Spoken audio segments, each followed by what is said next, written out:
Welcome to Your Money with Leo Daprile. I'm Leo Daprile, and each week on AM 570, Dan Rivers and I will talk about anything and everything to do with your money.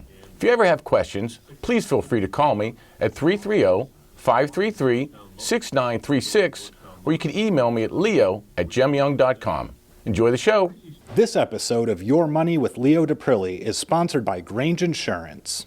Thanks for joining us on Facebook Live. I want to introduce another guest here this morning, and his name is Stephen Daprile, and Stephen works with the wonderful company called Gem Young Wealth Advisors, and this session is called Your Money. Good morning, Stephen.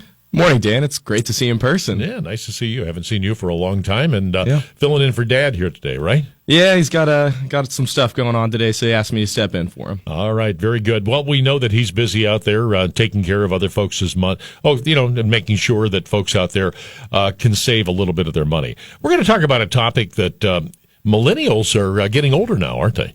Yeah, they are. So this is the time they're supposed to be making money. Yeah, I mean, so they're entering their kind of golden years as far as entering money. So there's kind of two thresholds here. Between 25 and 34, it's the lowest level of your income, and once you jump to 35 to 44, it's the biggest jump in income on average for anyone, and in particularly millennials who are starting to enter that threshold right now. Maybe some of the millennials are even getting gray hair, like me.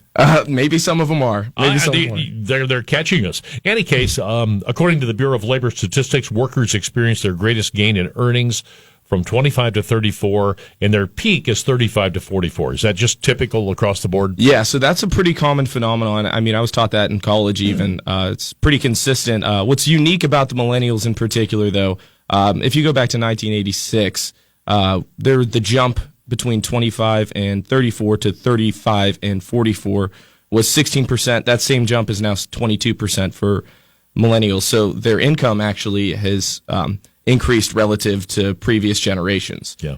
And I would imagine that we have a hard time keeping millennials here. You're one of a select few out there. Do you find that you're in that age group where is it hard to find like-minded people like you, or what's the story? Do you have a lot of colleagues that have left town? I do have a lot of friends who have left town, a lot of people who have stayed. It's a mixed bag, albeit. I find that people around my age are still figuring out their profession, and it's worth noting that I don't know if I'm technically a millennial because it depends on studies. The last one, the boomer generation, was 1964, the last one definitively. Everyone else, it depends on who you ask. But a lot of my people, again, they're figuring out their careers, and they're interested in salary. The pay is something that I feel like a lot of people pay very close attention to. Maybe less of benefits, maybe less of a long-term vision with the individual companies, but it depends. I mean, there's both.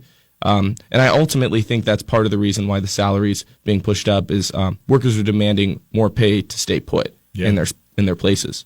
Yeah, I mean, people's wages are going up markedly. I mean, even in factories. I guess we have found out that people could pay more, and they are. Yeah. Yeah, that's going to result in higher wages, but it's also going to result in higher prices. Of course. Yeah, that's a symptom of inflation and a symptom of the economy right now. Yeah. So when you think about the folks out here that have left this area as far as millennials, and is it just the fact that there's just so much more opportunity, so many other jobs, and the pay tends to be higher?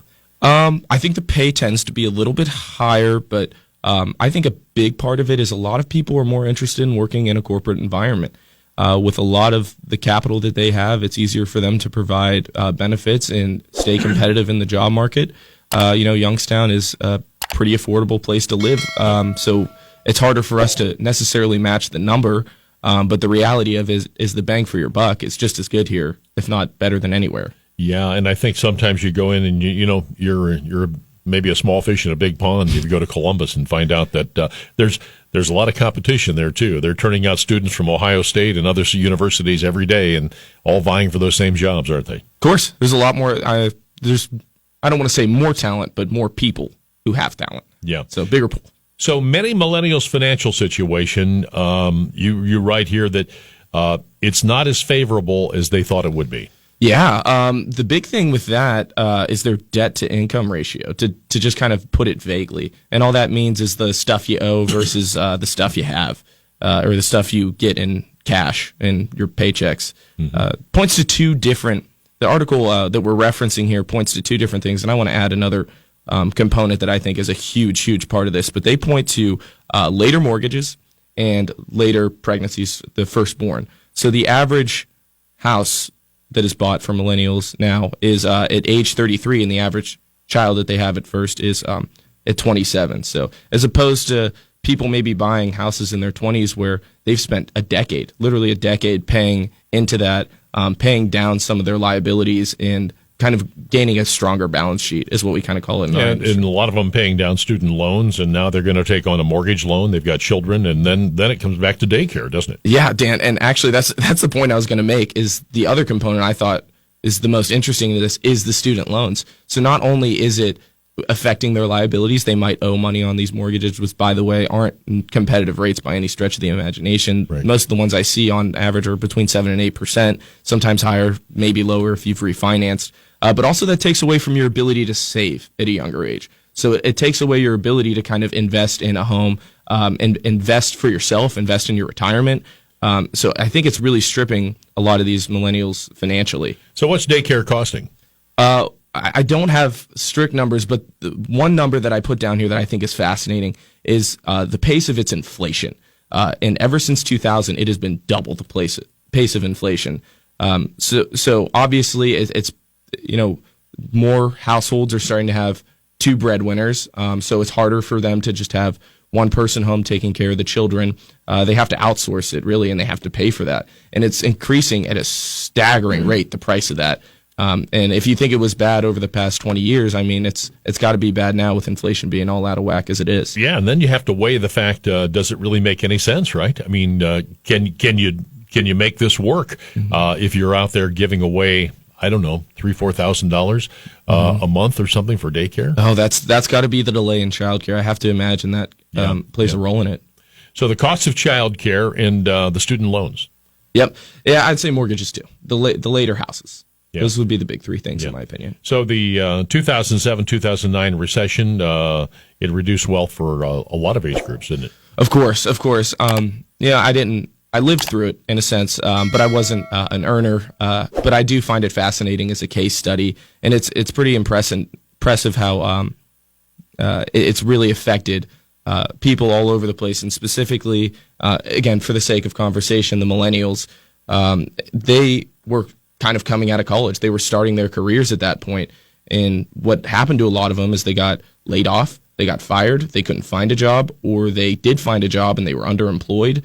And one of the economists on this article, again, that we're referencing, kind of points to that being a stagnating effect on someone's career, and let alone a whole generation's career. So we get the moms and dads here. Are you getting the millennials also coming in to see Gem Young Wealth Advisors? Yeah, we get a few, and that's absolutely that's what we're here for. We're wealth advisors, and when it comes, this whole topic has been about millennials' wealth. You know what I mean? So the logic here is that there are things you can do. The cards are stacked against you, but the reality is if you're tactical about it, if you're smart and you are a disciplined saver, there's more than enough that you can do to put yourself in a good financial situation. Yeah, and right now's the time, because that time is your friend, isn't it, when you're saving money? It absolutely is. The time value of money is what we call it. Yeah, you got it.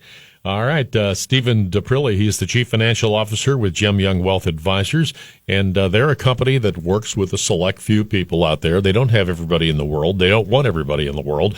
But if you'd like a good financial advisor, see you folks out there. And your dad always talks about the FIT meeting. Yeah. So in our firm, we work with a select group of business owners and individuals that aspire for a work-optional lifestyle. We've developed processes that we've refined and to help them achieve that goal. And it all starts with our FIT meeting. Yeah, you got it. Well, I'm going to be seeing you this afternoon, because you're going to sit down and say, Dan, here's where you are. Here's what you can do, and you're going to give me some options and things like that. Of course. And we'll go through the portfolio. Yeah, I'm looking forward to seeing you later, Dan. Yeah, exactly.